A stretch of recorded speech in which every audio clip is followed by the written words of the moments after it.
যাই করি না কেন সাধারণ জনগণের জন্য ক্ষতি না হয়। তারা দেশের সম্পদ লুট করার পাশাপাশি মানুষের জীবন কেড়ে নিত, তারা বিন্দু পরিমাণ ইয়ে করে না। তার চেয়ে আরেকটা লজ্জাজনক ঘটনা, শিক্ষাই জাতির মেরুদণ্ড।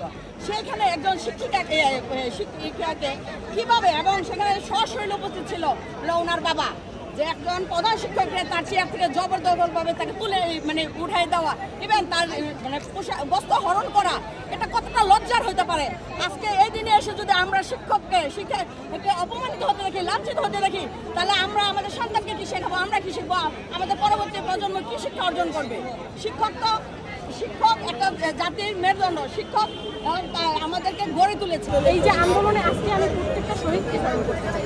এটা শুধুমাত্র জুলাই আগস্টের শহীদ না, যারা 17 বছর ধরে গণতন্ত্রের জন্য যুদ্ধ করেছে, মৃত্যুবরণ করেছে, প্রত্যেকটা শহীদকে স্মরণ করতে চাই। তাদের আর একটা কথা বলতে চাই, যে না বললেই নয়, যারা 17 বছরের যুদ্ধে জীবন দিয়েছে, প্রত্যেকটা মানুষের একটা সুন্দর বাংলাদেশের স্বপ্ন ছিল।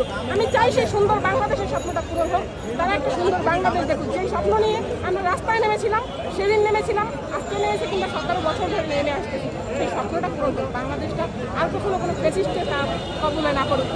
প্রশ্ন করেছিল যে আসিফ মাহমুদের বাবার ইয়াটা নিয়ে আমাদের ইয়াটা কি। আমি এইখানে একটা কথাই বলতে চাই, ওই মহিলা কান্না করতেছিল, ওনার কান্নাগুলো দেখলে আকাশ বাতাস ভারী হয়ে যায়। আমরা এই বাংলাদেশটা চাই না, সেটা আমার দল হোক, অন্য দল হোক, বা যেই হোক না কেন, অন্যায়কারী হিসাবে বিবেচিত হোক, সেই বাংলাদেশটা দেখতে চাই, সেই স্বপ্নটা পূরণ হোক।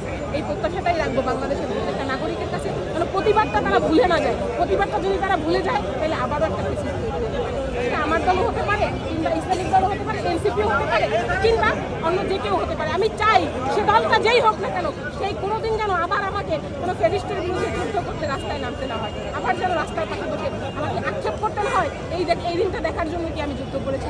আমি যুদ্ধ করেছি, তাই আমি চাই আমার বাংলাদেশ একটা সোনার বাংলাদেশ। এখানে প্রতিটা মানুষ যেন প্রতিবারের মতো, আগের মতো, আমরা যখন 17 বছর ধরে যুদ্ধ করতাম, আমি করি না ভাই, আমি 17 বছর রাজনীতি করি না, যারা 17 বছর ধরে করছে, তো কেউ না কেউ আমাদের সিনিয়ররা 17 বছর ধরে রাজনীতি করতেন, যুদ্ধ করেছে। প্রত্যেকটা যুদ্ধের একটা মূল লক্ষ্য ছিল যে একটা সুন্দর বাংলাদেশ দেখা। যদি সেটা আমরা না পাই, তাহলে এই যুদ্ধের মানেটাকে আমরা কি সারা জীবন শুধু যুদ্ধই করে যাবো?